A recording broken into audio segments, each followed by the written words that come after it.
Welcome, everybody, to Too Legit to Crit, a tabletop role-playing podcast hosted by two people who fail wisdom saving throws with advantage. I mean, it's a little rude for you It's to come out of the gate swinging. Not true. It's not. No, It's accurate.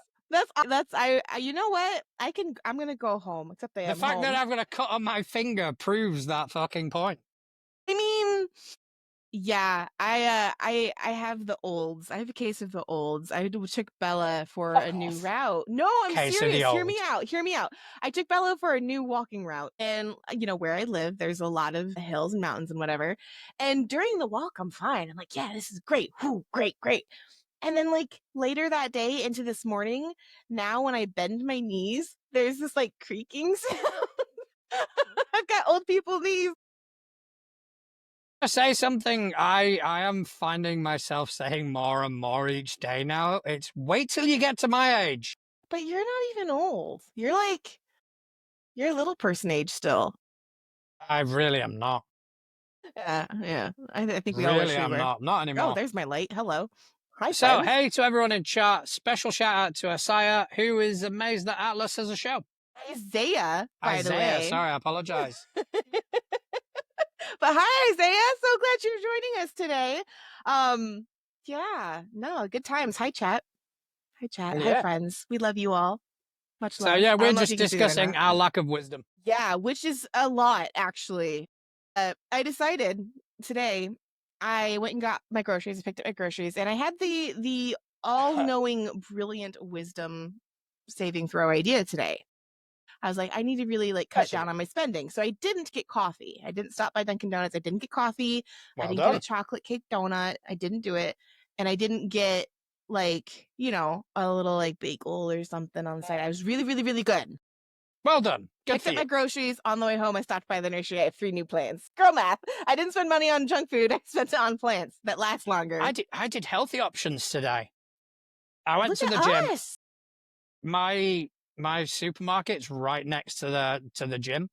So a lot of times I'll go to the gym, I'll work out, I'll go to the supermarket, and more often than not, while I'm in the supermarket, it's okay. Well, I'll get some sweets, or I'll get this. I did gym things, so I'm gonna look at you. So today I didn't. Today I went and I stocked up on fruit, I got my fruit basket behind me. I also stocked up on some of those Graze snack bars, and I didn't buy any carbonated drinks at all.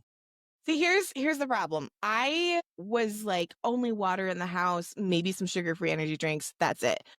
But then I would get this horrible mood-altering craving for a Coke and go down to Stewart's, which is a convenience store gas station here, and spend more money than I should just buying them conveniently from the store because the prices are jacked up because, it's a store. It's Trump's America. Oh God, don't get me started. So now I do get these. We're not sponsored. I do get these zero sugar mini Cokes. They're all right. They're Diddy. They're cute. They're cute. They're little. I like to.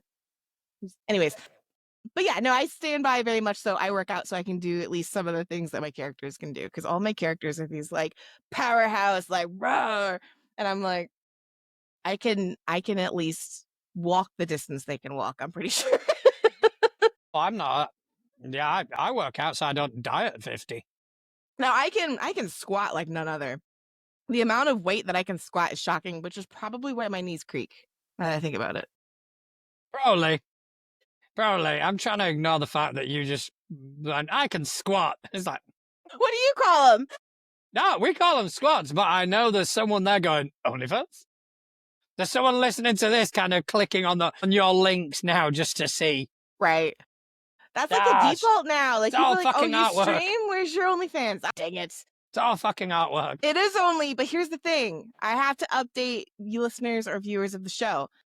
I did put a poll in our Traveler's Chalice, which is exclusive content. You have to be part of our $3 tavern to get to it. And those members were able to vote. And the vote is in. I will never yuck someone's yum. I will never yuck someone's yum. I will never yuck someone's yum. But I'm going to be asking this question a lot in today's session. episode. Like, are y'all okay? We're Because good. a lot of our answers from our question of the week had me going like, man, are y'all okay? And then the reviews for the poll all came out as orc. That's the first picture I'm going to draw. Want to see some orc feet? Orc fantasy feet. So are y'all okay? I'm going to do it. I'm going to do it. I'm going to post it on our Traveler's Chalice, but I just wanted to make sure. We're good. We're good. Yeah, man, just don't ask a question you don't want the fucking answer for. I've learned. And yes, No Sam, in the chat, point. Mexican Coke is the best. At no point was any. Although there was one vote to don't do it, and it's like that is a disappointment. Wait, you voted don't do it for yourself. Cool. Then I'm less disappointed.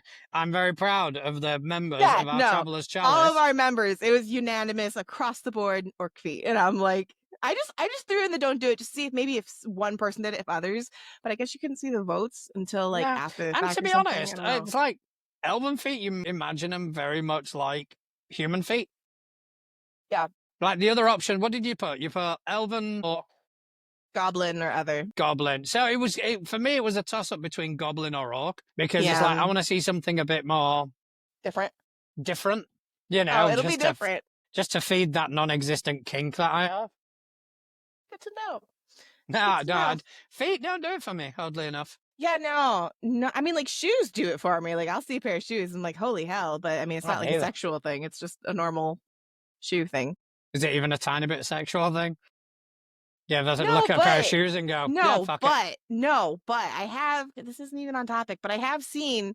There's this like black and white print that a lot of people have. Well, not a lot of people. I've seen like above the headboard in certain like master suites where it's like I don't know how to something. It's legs. They're legs with heels. That's it. But it's okay. If you know what I'm talking about, you know what I'm talking about. I have no idea what you're talking about. I'm just I'm just watching you trying to explain it. That's fun. Watching me face plant and fail explaining, which is funny because I run game tonight. So I'm like, oh, I'll get my words together. I got to get my English connected. I have to like figure out my stuff. Speaking of games, how's your gaming week been? Really good. I had an interesting experience this week because our party came into a farm that was basically getting bullied by like I always say street urchins because that's like where my brain goes. But it's like that. It wasn't a big bad evil guy. They weren't even murdering people. It was like, hey, we're gonna lock you and your family up in the farm, and we're gonna take your shit and take your money. Which obviously we're the good guys. So we got conscripted and asked, like, hey, can you go like free the farmers and like get rid of these bandit people? And our party went hard. Like they came out swinging and smashing, and things were going sploosh and pow and bang that like probably shouldn't have. Like, but the reason I find this interesting isn't because like, oh, everybody was like super power charged. It was after the fact because all of our characters are 17 and under, except for one player. They're like an old person, and that's fine. That's actually worked out because it was interesting. I've always played superheroes or characters that live in like a post-apocalyptic fantasy world. They're used to violence. They're trained like warriors and things like that. So playing 17-year-olds that just came out of a river town that have never seen violence against humans like that. Emphasis on the humans because we did just kill a dragon. No, but it's like there was this carnage after the fact, and a couple of characters were just like, "Oh, I'm gonna help clean up and do this and this and this." Me and one other player were kind of like, hold up, like let's be real for a minute. Like what just happened? Like so we had the game session ended, but in our Discord server we have like in character RP moments where we can like, you know, because we're on the road, we're traveling.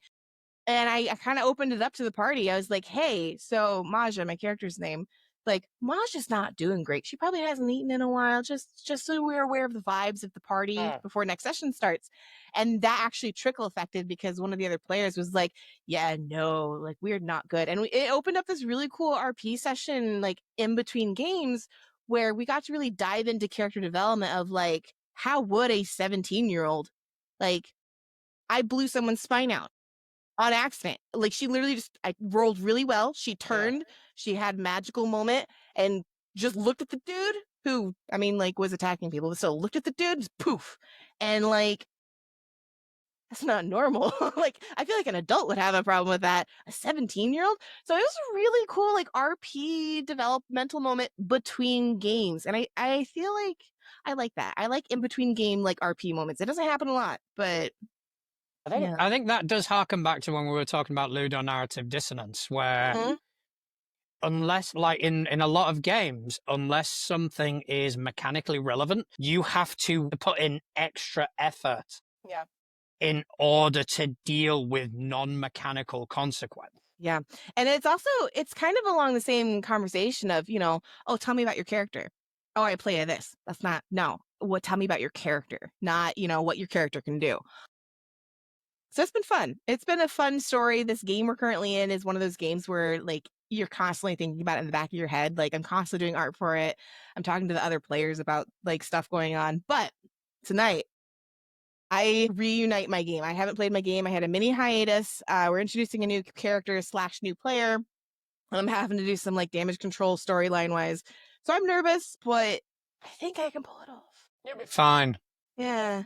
It'll be I fun. mean that whole thing with what you were saying previously Hmm. about the violence happening and how the Yeah. characters deal with that. That reminds me of when I was running my Pathfinder homebrew. It was Hmm. around the time when the remaster sort of came out. So I was wanting to find a way to get rid of alignment in my game. Okay. Yeah. So I came up with this little side quest in which there was a town, and with everything going wrong in the world and everything happening, this town was like a bubble of safety. It was safe. Nothing was happening. The reason for that is because a very powerful, not necessarily evil entity, but just so powerful it's indifferent to us entity was present. So it was keeping all the bad things away. Now, what these people had been told, these people, the people of this town had been misguided in saying that they have to sacrifice some of their townspeople every year in order to keep this safe. So what they decided to do, instead of killing off Jeff and his wife Maureen, they would go and they would get people from outside and they would convince them to come and live in the town. And they would treat them like royalty. Hmm. And then once a year was up, dead zone, and they would carry on. So the party got wind of this. It was a whole investigation and a whole mystery. And when everything kind of kicked off, when everything kind of came to a head, it ended up as a slaughter. The town rebelled against the party just outright slaughtered everybody. And afterwards, it was pretty much business as usual. But I had one character, the person that they saved, going, "What the fuck? Yeah. You know, Yeah. you have just killed 30 people Mhm. in cold blood, and you are planning on what's happening next.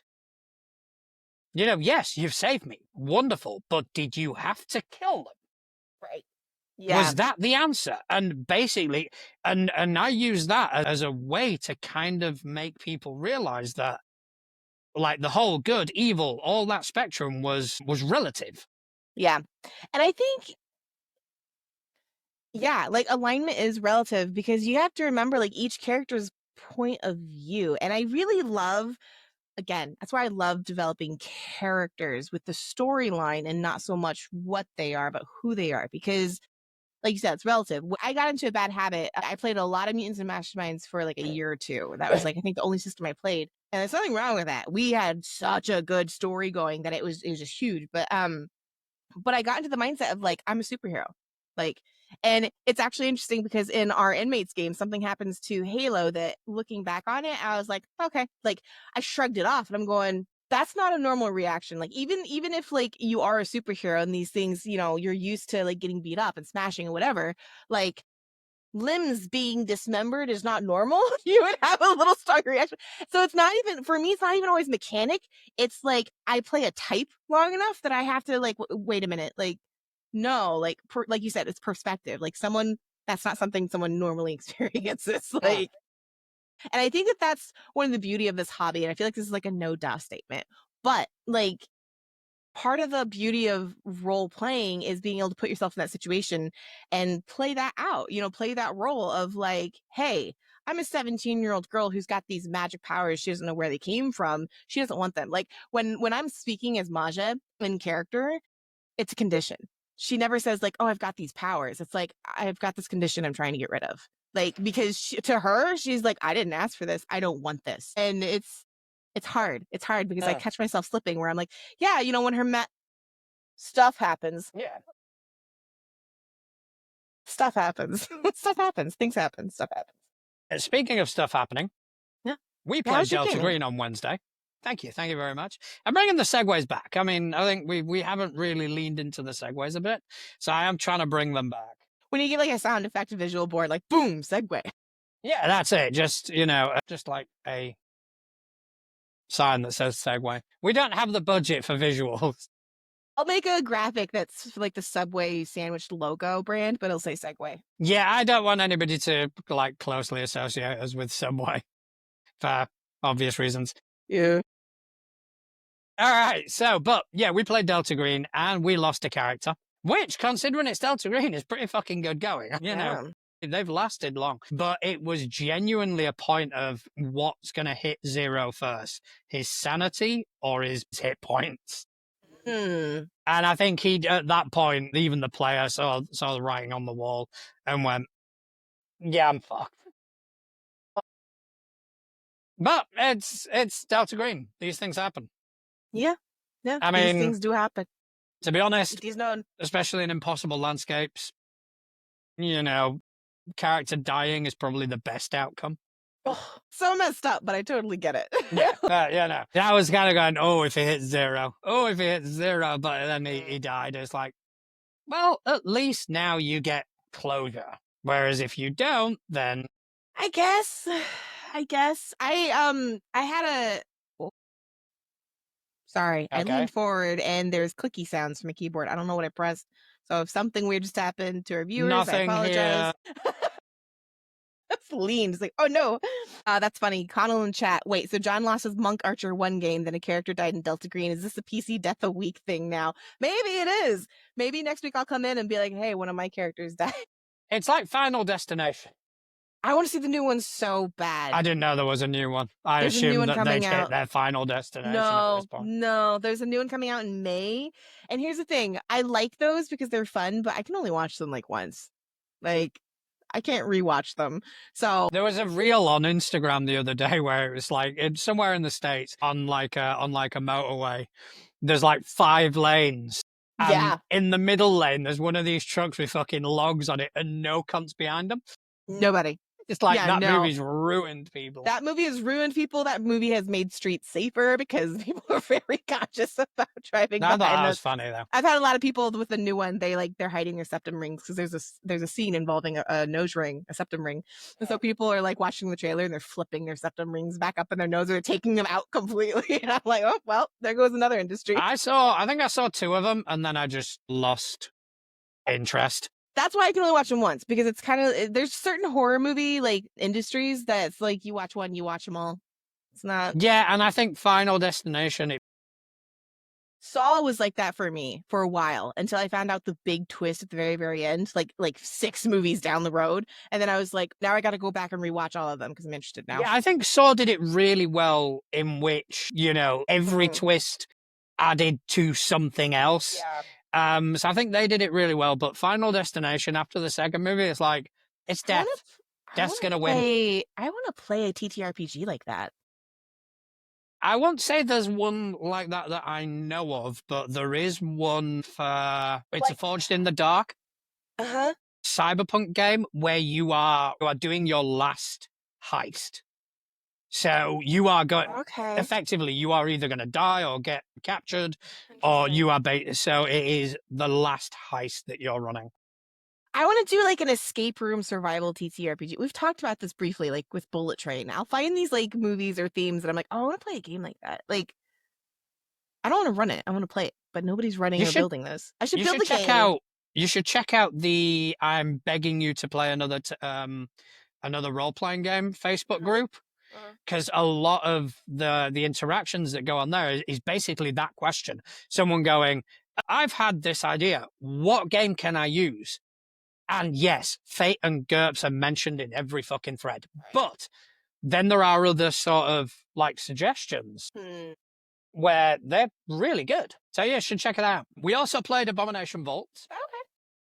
It is like it's the second to last session of that. And we are finishing on Thursday. Oh my gosh. And How do you I will feel? finally put that behind me. So I've spoken to the table and it's like, right, I'm not running any more Pathfinder. It's done. Yep. If someone else wants to run Pathfinder, I will play, but that's it. If you want me to run something, it's going to be something different. So we'll have to see what happens. I'm excited to see what's next for you. Like that'll be good. That'll be good. I've got ideas. I would like to run and I've already put it in our Discord. So if you do want to join our Discord, where we're currently kind of revamping it and trying to give it a push, we're going to have different channels for different sort of conversations, which you can pick and choose what you're interested in. But one of the things I posted recently is I want to do a regular Blades in the Dark game. Oh yeah, Whether it's like once a month or we'll start with once a month. Yeah. And because I want to see what happens in the game, I want to see, because there are late stage game things where you can build your crew and essentially try and take over the city. And that's kind of what the side of the game that I want to see. So I'm thinking of running that. That'd be good. So I'm thinking about doing it once every month, maybe on a Sunday after the show. And, currently I've got 2 players interested. Nice. Could do with another couple, maybe even 3. Yeah. And just have it as a Sunday game. I was just thinking about player limit. I'm trying to think. I think right now my comfort zone for players is 5. I mean, 5's a good number. It's a lot, but I think that's my comfort zone. I've started out with 8. Jesus, how the fuck do you run 8? But there's a massive sort of asterisk. It was like 8 casino workers. So their shift patterns are all over the place. So at no point did I have all 8 players at the same time.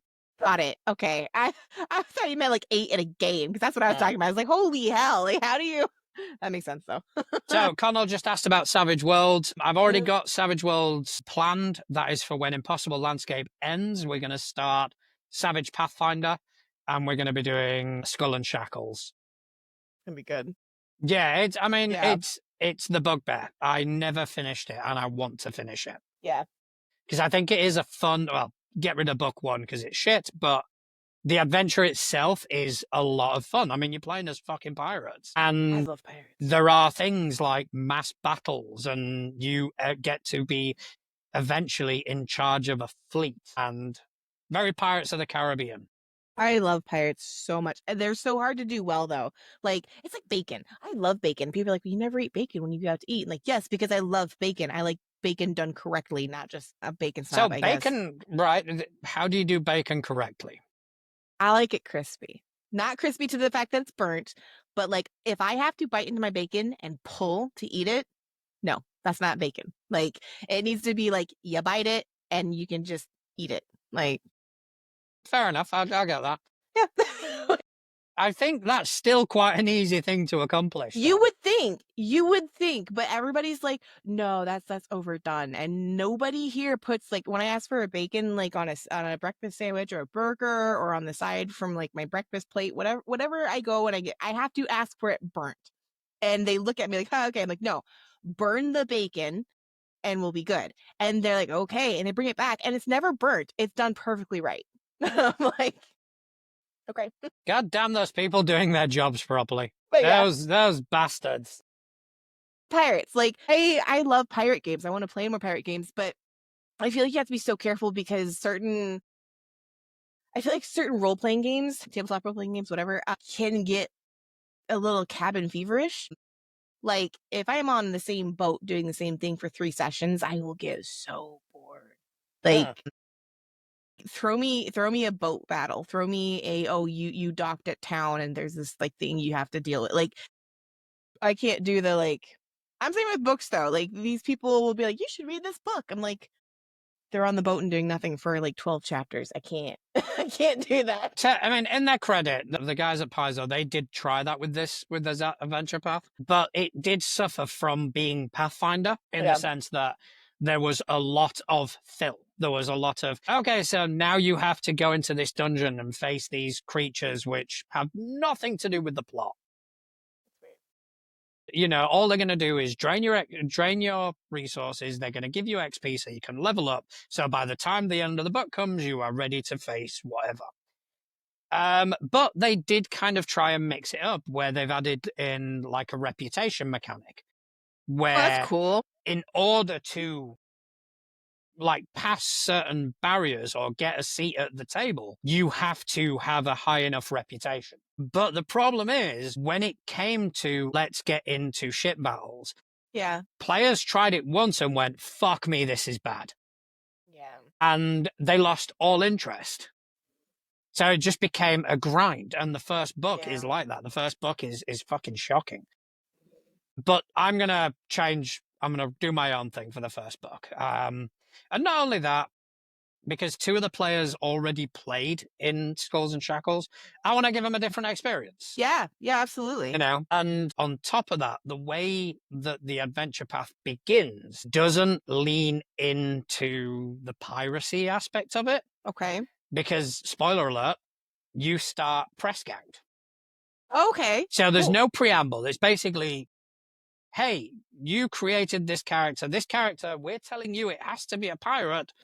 And all of a sudden, so you start the adventure off as a victim. You start the adventure off as, and then the book tells you, oh no, you have to be a bloodthirsty pirate. It's like, well, you know, not to sound too melodramatic, but where's my fucking motivation? Right. That was actually my biggest issue with our table as a whole when we played Shadowrun. Is like, I don't want to say you're the bad guy in Shadowrun, but you're a criminal trying to make it, right? And everybody that I play with at our table, like our home table, is very superhero coded mentally. They're like, we got to do this job. And they're like, well, why? Like, we don't want to be the bad guys. Like, well, because we need money to survive. And they're like, we can find other ways. Let's start a garden. Yeah.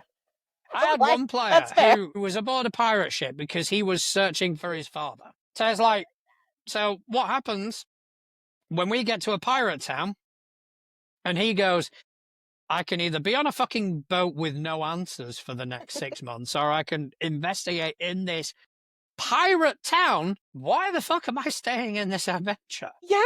Well, that's the thing. Like, we had to make Shadowrun work for our table. We had to edit it so hard. It was good. Like, I love Shadowrun and I loved what we did. But Connell, for example, it wasn't just like we are criminals. We did like a dock wagon crew. So we were like first aid responders. And it flipped the narrative of like the typical Shadowrun world game that is run. And kind of like you said, it was able to give a new experience for people who had played Shadowrun in our table. And it was so different. Oh my gosh, it was so good. It was so yummy. But Shadowrun combat's hard. And it's not hard like complicated hard. It's like you try to stay awake hard. Like, that's Pathfinder for me now. Yeah. So, jeez. Except for when my character's dying, I seem to pay a lot of attention at that point. Yeah, figures. I seem to be very, very attentive. Reputation gauge. Household has something kind of like that, except it's it just left me. Okay, no worries. It'll like, come back to you. When your prestige almost like prestige works. Yeah, like if you're dirty, unbathed, or you don't have nice clothes, you're like further down on the social ladder because this is like we're talking fairies and boggarts and spirits and things. So like. Yeah. The Fae, which you fucking hate. I don't hate them. I said, fuck the Fae. You can like something and... You said that. You said you hated them. I said, fuck the Fae. So it's, you guys, right in. Does Atlas hate the Fae? Anyways, but like if you're like clean, if you're like, oh, I'm wearing a nice shirt or trousers or something, then suddenly like you have better roles in society because people are like, oh, okay, like you're a good Fae. You take care of yourself, Fae. I'm looking around for my charger because I just heard my ear thingies go boop boop. Found it. So we may lose Atlas. So now we may lose Atlas. We lose Atlas to the big bad evil guy that is battery power. Well, here's the problem. I use Corsair, and I used to have the Corsair assistant that like There's this great voice that was like, battery low. And I had to uninstall it because it's doing weird things to my computer. And now I just get boop boops. But my low battery boop boop is the same thing as like, hey, you're about to die boop boop, which is the same thing as the like, hey, you should charge me at some point boop boop. So I don't know which boop boop it is. Fair enough. You know, Baboop is going to be in the show title now. Yeah, probably. Yeah, you don't know which Baboop. All right, but I did try to set you up for a segue there, but you did. completely fucking missed it. I did. Just went away, just completely missed it. So the segue was Big Bad Evil Guy. Big Bad Evil Guy. Do you want to kind of I sure go? do. Yeah, I do. So anyways, not that I didn't intend to do like a character question 2 weeks in a row, but I asked. The gist of what I asked was like, if you're going to be a big bad evil guy, who would you be? The exact way I worded it is not where I left it. That's funny. I didn't change the question. I didn't. Okay, so I'll have to bring up the question then, shall That's I? hilarious. Do you have the question up somewhere? I will get the question in just a second. We are professional people. We are. This is twice now that I've gone to do the question, and I'm like, oh no. All right. Okay, because I posted it in the Discord. It's like, if you, the player, in real life, were to classify yourself as a big bad evil guy in any TTRPG, what would you be? Give me races, tragic origin story, classes, special powers, or moves. Let's give a genre run for his money on the bad guys. This was another one where I wanted to look at our followers and be like, are y'all okay? Do y'all need a hug? I wasn't expecting the answers I got, but we'll go through them. Okay. I thought they were good answers. They were great answers. Like, they're very well thought out answers, but I still think everyone needs a hug. All right. And we've got some good ones. Okay. So Corey Painter on Threads. I would be an elf who feels much older than he is, always feels like they are meant to do something, always wanting to finish something so they have a tangible thing to represent something he was passionate about in life. Even though they live so long, he never feels like he has the time to do what he desires, which starts to shatter his mind as he tries to create. Maybe working on something to prevent a catastrophe, but didn't because he got in his own way. He's remembered for his failure instead. Now his spirit roams the world, siphoning ambition from heroes. Holy shit. And then, of course, it's good. It's good. It's so solid. But then what's great is he follows it up with, LOL, this is pretty dark. And explains that he, struggles with things in real life. So, like, again, I did ask, like, if you, the person, was a big bad evil guy. So, like, I love that he did kind of go into further detail about how he's trying to break, like, the anxiety he deals with day by day. But that would manifest in his bad guy. Loved it. Then Shut Down or Scoot Down? I'm not really sure. Shoot down. Shoot Down? Okay. Yeah, on Threads. That's how I would say. I know. I like it. No, I like it. I like it. I would absolutely be a depressed lich turned demi-lich. I have a strong fear of death, so the ability to cheat it would be tempting. Once gotten and realizing all my loved ones have died and I lived on, I'd stop maintaining the phylactery only to result in my mind being twisted. My desire to live forever with those I love is twisted into the only way to be with people forever is in death, and I give that gift to the world. Okay. But there is a... I just genuinely love that everybody, well, mostly everybody that answered this question took, like, I don't want to say weaknesses, but took things about themselves that they knew were like, yeah, I struggle with this. Boom, bad guy. And I'm like, oh. No, I mean, these are some solid answers. They're good. Like, I want to draw most of these, to be honest. Like, as I'm reading them, I'm like, I can see that. Yeah, I'd put some of these in a campaign. Yeah. Seriously. Killam Faulkner on Threads. I think I'd be a paladin sorcerer, sworn to the cause of justice and equality, but disillusioned by the inhumanity, cruelty, and injustice in the world. I would forsake my oath and turn instead to the powers of darkness to impose my own version of order on the world. Tragic backstory would just be some fantasy version of all the BS of living in the modern world. And I would want some sort of time manipulation powers just because. I mean, time manipulation's always a fun one. I actually responded to them in Threads because I was like, that's epic, but like I hate the concept of time manipulation because I'm bad at math. So I feel like I would constantly, as a player, fuck it up. I mean, I like this next one. Yeah, the dire consequences. I think it'd be a lich, a party lich, who became a lich to party forever, but now needs more souls to sustain his lichhood. Now, here's the thing. In the question, I did post a comment about, like, let's give John a run for his money. You, John. Yes. I think where some people know me as John, some people know me as Juan. Juan, I think that's probably confused people because I present myself as Juan on social media. Yep, so that's probably... It's because he goes, also, am I the John you're running the money of? Because this might be schizophrenic paranoia, but my name is John. So no, John. We weren't talking about you. I'm Just talking to make about that me, official. Yeah, talking about that the one. one and only. Yeah, but the party lich idea, I love. So good. A lot of lich answers. Again, like, are y'all okay? That just shows like the prevalence of D&D and how much that Yeah. has permeated into popular culture. I guess. Because one of the most like known enemies and big bad evil guys is a lich from D&D. Eh, Kyle Kyle Stroudva. Stradva, yeah. One of those only a villain because the plot says he is. Villains like Magneto, who is hot, by the way, in the 97 cartoon. Sorry, side I still tangent. need to watch That's that. not I've what. watched. That's not Kyle Stroud saying that. That's Atlas's little insertion. I Ah. saw the word Magneto and I'm like, yeah, yes, please. The ones that writers intentionally have to add in scenes that show them casually detonating a school bus or something to reinforce that they're going too far because their base argument is Yeah. actually entirely reasonable. Yeah, the trope is called kicking the dog. It's a known trope that if you ever see like a show or something like that and the bad guy does something really, really bad and unwarranted so, they call it kicking the dog. And it is just to show, hey, just to remind you, this guy's the bad guy. Let's not empathize too much with them. That's yeah. Then our dear Darth Olius on Threads also says, I feel like I'd be the enlightened despot. Despot? The enlightened despot. Uh-huh. Short and sweet. We love Mm. Rob.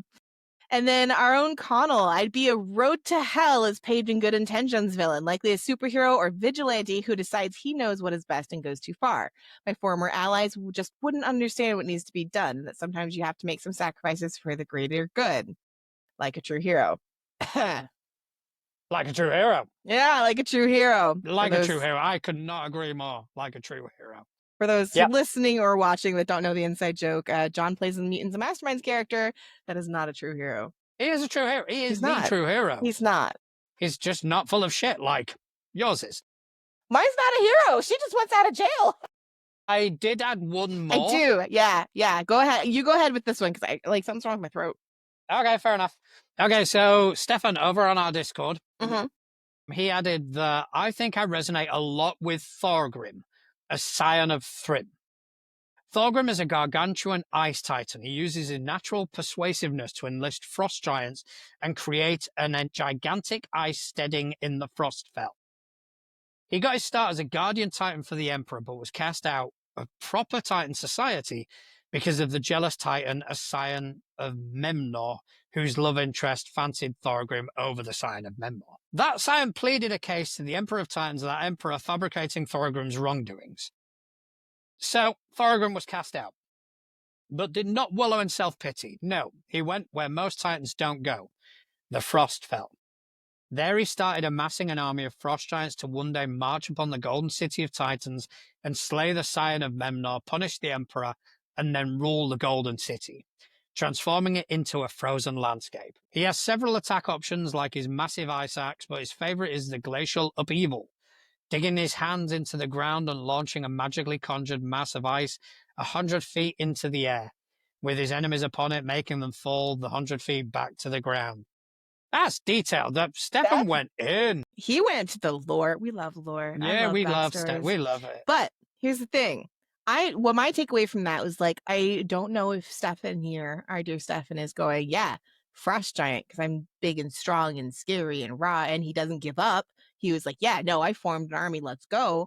Or if Stefan is saying like, yeah, all the girls want me, so I got cast. A bit of column, a bit of column B. I was like, wait a minute, what? All right. Okay, so how about you? All right, let's kind of swing that focus onto you and just kind of go. So if you had to kind of represent yourself as a big bad evil person, what would that be? You know what's funny? I'm never ready to answer my own questions. Like I have a million questions, but I'm never like, what's my answer? All right, myself. Not what would I play, what would I whatever, but what I have something in my eye. But what I would resemble most in my like shortcomings in life. It's super basic. I think a lot of people struggle with this. I think that I don't know what my powers would be, because again, that's not really the question. I mean, it is partially, but I feel like I would be trying to fix things. One of the followers said that it's like I want things to be good and good for many people. So like I would fix things. And I think that would be the problem is that in my journey to try and fix things, I would get kind of like tunnel visioned a little bit. Like, okay, that solution isn't good for everybody though. I think, yeah, I think I would definitely be like, I don't want to say this, but I definitely think that like if I were to be turned into big bad evil, unfortunately, I would be one of those like big domineering ones that's like, no, like this kind of Magneto-ish, like, no, this is the good right way to do things and we're gonna make it this way. It doesn't matter who has to die in order to make it that way.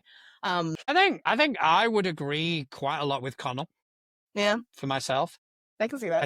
I think I would agree with Connell, and I'm not entirely sure if this is what Connell implied, but for me, it wouldn't be a case of I'm trying to do the right thing, but I'm going the not necessarily the wrong way about it, but I'm doing what's necessary. For me, it would be more of a case of, okay, you need a bad person, you need an enemy, Yeah. I will take on that role. Like Batman. And it would be, I'll take on that role, I'll be the Yeah. enemy, and I will do things that you are unable to do. I will do things that you are unwilling, unable, or too weak to do. Yeah. And yeah, does that make me the villain? Okay, then I'll be the villain. But I'm doing it for this reason. I'm doing it for the right reasons, but Yeah. I'm doing what's necessary because you get to a point where you just kind of see things and go, yeah, the old way's not working. That's one of my in real life triggers, to be honest. Someone's like, be nice. When someone tells me to be nice and I'm already restraining myself, I'm just like, I am being nice. I can show you what not being nice looks like. Yeah. And like Connell said, it's Punisher versus Daredevil. And I Yeah. 100%, as much as I want to kind of be on the side of Daredevil and kind of go, no, this is wrong, and you have to, these are the right way of doing things. A lot of my thoughts are with the sort of Punisher side of things and going, those ways don't work. Yeah.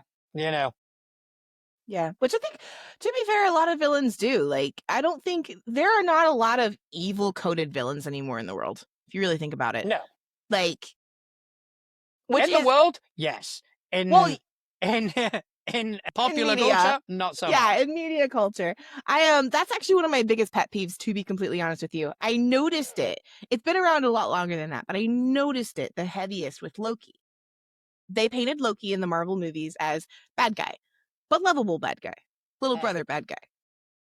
Redemption arc bad guy. Redemption arc, is he a bad guy? Redemption arc savior complex. Oh god, no, he's really a good guy. Y'all just misunderstood him all this time. And that was fine. I love what they did with the storyline. The ending of the Loki series, honestly, you could just watch the last 2 episodes of the final. You get the whole thing. But it was good. It was a good finale. I'm gonna get a lot of hate for this. It's overdone now. Like for me, it's like you just misunderstood the villain. They're not really a villain. It's so overdone. But like Fisk in Daredevil for me is a good example of what I do enjoy is that like, yes, he in his head is doing the right thing. Yeah. But like, my gosh, like you look at the dude and be like, I get where you're coming from, but whoa, like kind of like you said, like that's not necessarily the right way of doing this. But there's so much in the media right now of like, oh, you just don't understand. Like, I and I'm think like, stop. there is, I think a true sort of villain. I think a true sort of no rhyme, no reason Mhm. villain. I think it's a very hard thing to write Yeah. without becoming a caricature of themselves. Yeah, absolutely. Like, I mean, one of the archetypical like chaotic evil villains is the Joker. Oh yeah. There is no rhyme, there is no reason. That person is evil. Which is why, as far as I'm not a comic book savant or any Mhm. stretch, but as far as my knowledge is, they've never successfully done a deep dive into the Joker to figure out a backstory, to figure out anything, because he is, in essence, a force of nature. Mhm. I think whenever you do try and focus on a villain, there has to be a rationale. We saw it in like the original Halloween versus Rob Zombie's Halloween. The Yeah. original Halloween, there was no rhyme or reason. It was Mhm. Mike Myers. Yeah, It was it was the Michael essence Myers, of fear not itself. Yeah. Michael Myers, who just, for Mhm. whatever reason, went on the rampage. In the Rob Zombie version, they tried to give you a reason why, and humanizing that villain made it less terrifying. Yeah. Yeah.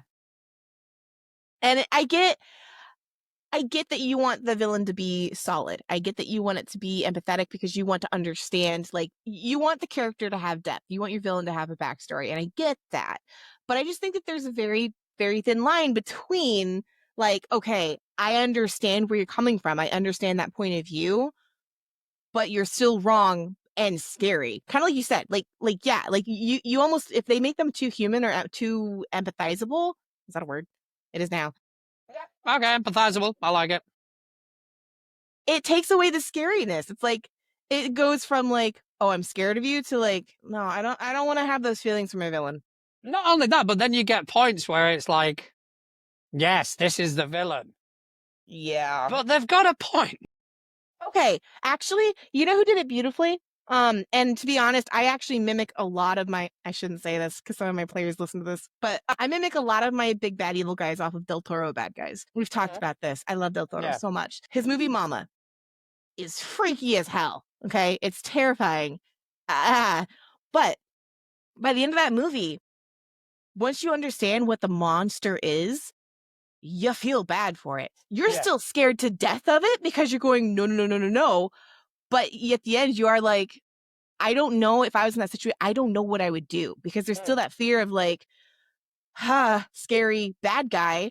But at the same time, you're going, I know why you are what you are, and that's horrible. Like, so There is I like having the element of like, yes, empathy, but it should still be this level of empathy that is like, that is so wrong. Like, oh, there is a good example for me, which is in Foundation. I've not read the books. I've only seen the TV show. The villains there, or like the bad guys there, are essentially clones, and there are three active clones at the same time. There's a okay. younger one. There's like an adult one, and there's an elder one, and they're called Brother Dawn, Brother Day, and Brother Dusk, and they're clones of each other. And that goes on for generations. So you Yep. never really see the same character twice. You see Brother Dawn, who is the incumbent. Brother Dawn is the person who's in charge. So you see different versions of them, right? Yeah. You see different versions of them. And you do get the humanizing aspect of to why they are, because they are clones and because they are reared in this environment, that this is why they are these evil sort of tyrannical rulers. Yeah. And the empathy starts, and you start kind of feeling that. But then they do something that is so horrifically fucking atrocious on a cosmic scale that empathy goes out the window. Yes. I love Like that. in season one, there's a terrorist attack, and he suspects there's this planet that housing the terrorists or causing the terrorists. He invites sort of representatives of this planet, hijacks them all, right? Holds them all at gunpoint, murders all their aides No. in front of them. And No. not only that, he makes them watch as he positions his entire fleet all around their planet and nukes the ever-loving fuck out of it while they watch, and then spares their lives. And he does that, and you go, Yeah, that's messed up. Yeah. There's a weird thing with, and I think that maybe this is the difference between a villain and a quote unquote bad guy, is that you'll run into bad guys all the time. It's like, oh, they can be taught better. Oh, they can go to therapy. They can be rehabilitated. Yeah, thank you. You saw the pause. The word went, whoop, gone. But like villains, I think it's so hard to find that balance because there has to be this, I don't want to say element of fear, but kind of like this, like this, Sam mentioned it in the chat, you know, this force of nature, this actual like thing you have to deal with that cannot be reasoned with. But they can't be hollow and like empty of like, oh, it's bad because then it's like, oh, okay, I'll just put it down. Like if you have to put it down, I feel like you should feel something. Like there should be some sort of, okay, it's the Joker example, right? You know, you're like, oh, it's kind of hard, whatever. They did do a version of Joker that to this day It was very short. It was very short lived, but like I'm like y'all should have explored that further because it is my favorite rendition of the Joker, and it's so hard in Flashpoint comics. It's Bruce. It's Bruce that dies, and his parents survive, and his dad becomes Batman, and his mom becomes the Joker. And for that, it's like, okay, yeah, that makes sense. Of course she would. And that dynamic is my favorite Joker Batman dynamic because it makes sense. But you still look at what she does and you're going, no, no, no, no, no, no. like no. So like that's yeah, it's a hard balance, but I love villains when they're well done. But I don't want to involve myself with the villain in game that at the end of the game it's like it's okay. Like no. When I do a game, and I do enjoy putting the morally ambiguous villains in there, I do enjoy putting a villain in there whose motives are and actions, motive and actions are counterintuitive to the party, and the party are forced to make a choice. Yeah. Like there was one I did, and for me, it's one of my favorite villains ever. They arrived at a town, and this town was filled with adventurers who were stopping by. All right. And there were lots of quests for adventurers. So what this villain did, he would post fake quests and send adventurers to their deaths. So then what he would do, he would go in afterwards and take all their loot and go sell it and make a profit. So if you were to examine that, yes, morally it's fucked. But at the same time, he's not technically doing anything bad. He is just exploiting a system. My gosh. And I created funny. that character, and there was this massive sort of debate between him and the party where he's going, what have I done wrong? These adventurers will come in and try and kill everything that moves, and all they want to do is earn money. I'm just offering them that opportunity. I'm not being entirely honest about it. My gosh. I'm sending level 1s to level 10 encounters, essentially, but it's their fucking choice at the end of the day. And there was a massive debate, and I still enjoy that villain. Bet. Yeah, no. Like I love, like you said, I love morally gray villains because I feel like there should be, like I said, there should be that struggle. And we played a game where our entire party of superheroes were fighting the big bad guy and his alien species, and his name was the Archon. And we got into the mothership, we beat everybody down, and it was like the moment of victory of like, finally, we've saved Earth. And then come to find out, like, very, very long story short, there was an entire race of hosts. Like think symbiote aliens. Like they weren't sitting here going like, yeah, we want to destroy the planet. They're like, we're trying to survive. It's our last chance to like our race not being burnt out. And suddenly the whole vibe in the room changed, and everybody's like, no. And we were faced with a choice of basically one of the characters had to sacrifice herself and be the new host for the Archon in order for this race to survive, which would obviously then kill off the character, or not. And they would just kill off the species. I've never seen our table take that long to make a decision before. Because I mean, it's technically that one character's decision, but the team's there, like, are they gonna let her make that decision? Half of them were like, it's up to you, and the other half were like, no, you're not doing this. It was just this whole like, again, you're like, yeah, that's bad, but like, you're saving your entire race. I kind of get it. Like, that's kind of a big deal. Villains, man. Yeah, villains. I mean, it's a tough one to write a good, solid villain motivation, I think. Yeah. Because a lot of times their motivations and their actions don't coincide.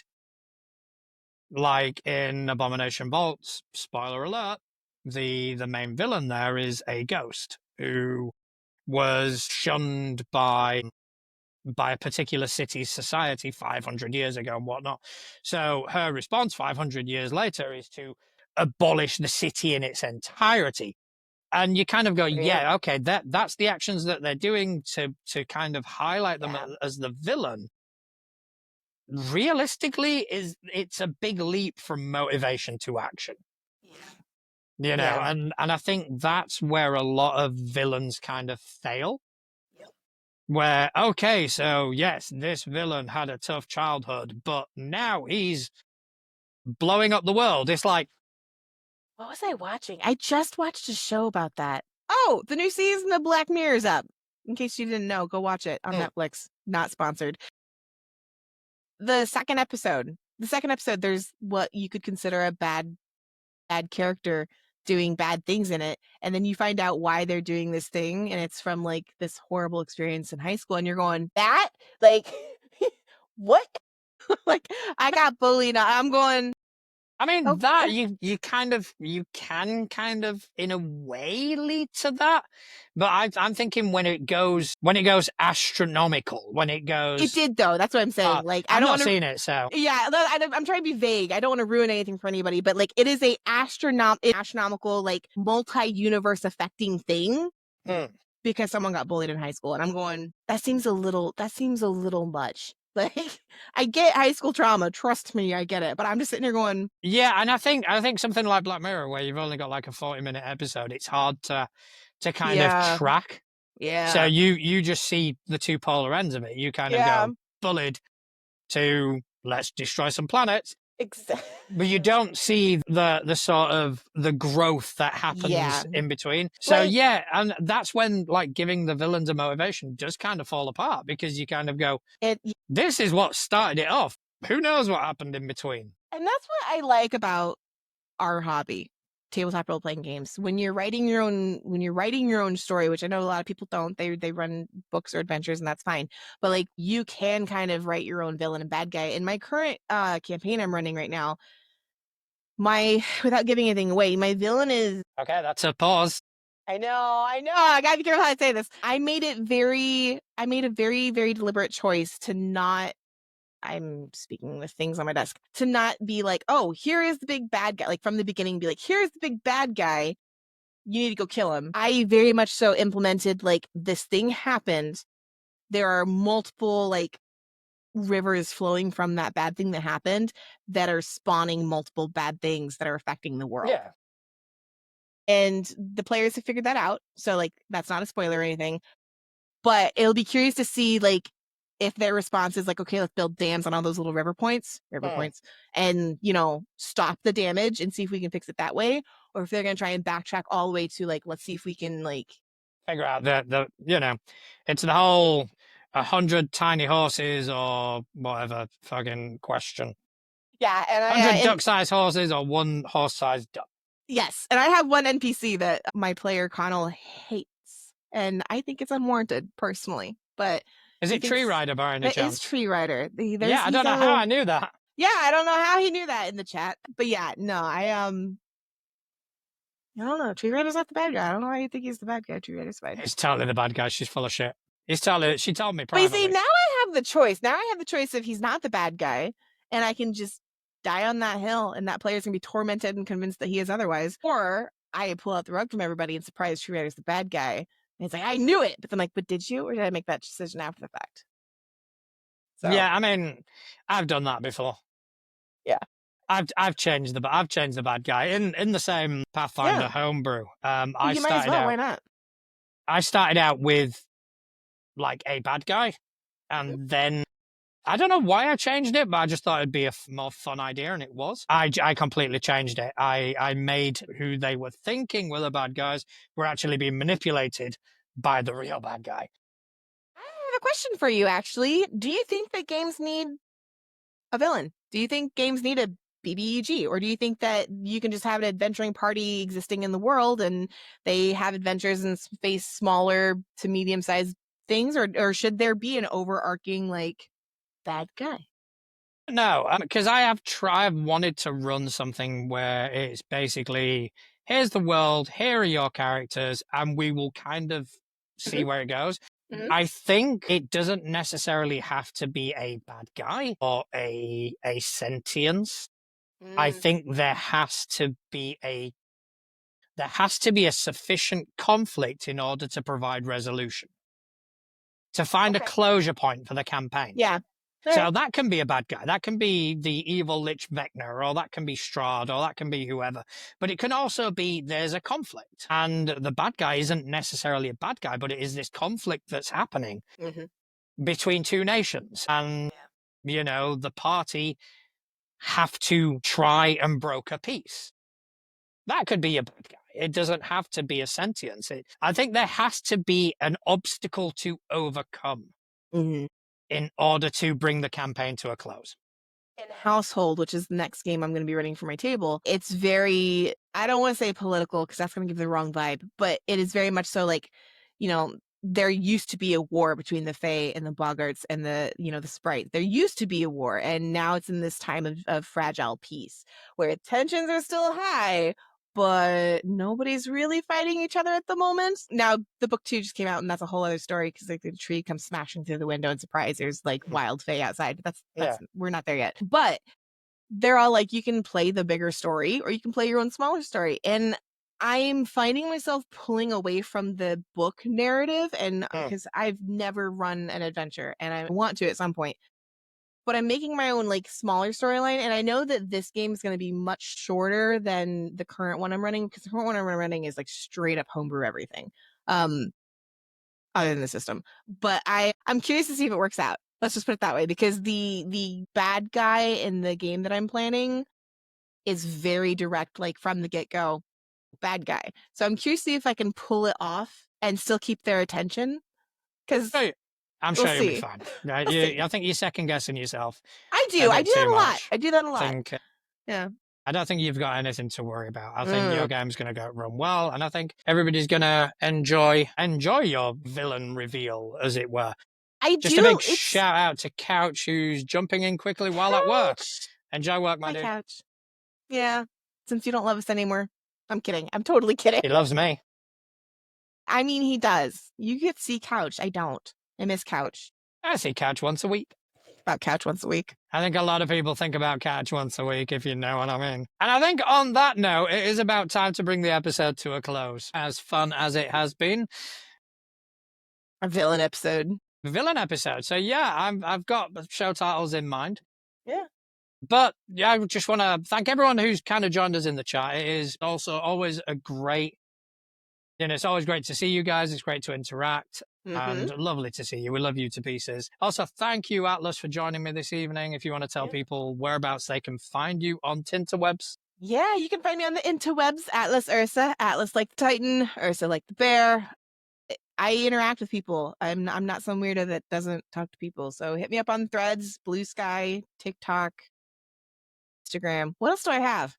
I think that's it. Yeah. I don't know. I don't know. Come find me. I'll say hi. As for me, you can find me on most of the social medias -1. Oh, yeah. No, we don't talk about that place. As natural.juan. I'm also behind all of our social media presence for the show. So if one of those accounts says annoys you, it's going to be me. And I'll have done it on purpose. Probably. You can also find us in our Discord, which we are kind of trying to soft relaunch and, get people a bit more active on. Just come along, join us, pick out the topics that you want to talk about, and, we'll hang out, we'll have a good time. If you want to support us, you can subscribe to our $3 a month tier and gain access to the Traveler's Chalice, which will give you a hand in the direction of the show. Like the most recent thing we did was fantasy feet picks. And that is directly coming from the Traveler's Chalice. There's something I'm going to post in there tonight about something that Atlas and I have discussed about the future of the show. So yeah, come and join us. If you want to support us as well, we've got our merch. Come and check out our merch store. We will be adding stuff to it, but we've got caps, we've got t-shirts, we've got hoodies, we've got mouse mats, we've got fucking so much shit on there. But the best thing you can do, the most important thing you can do to help us along is tell your friends about us. Come along to the channels, like, subscribe, interact with us, because that's how we grow. But most importantly of all, I want to say thank you to everyone who's taken time out of their busy day to listen to two idiots waffle on about tabletop role-playing games. Thank you very much, and good night.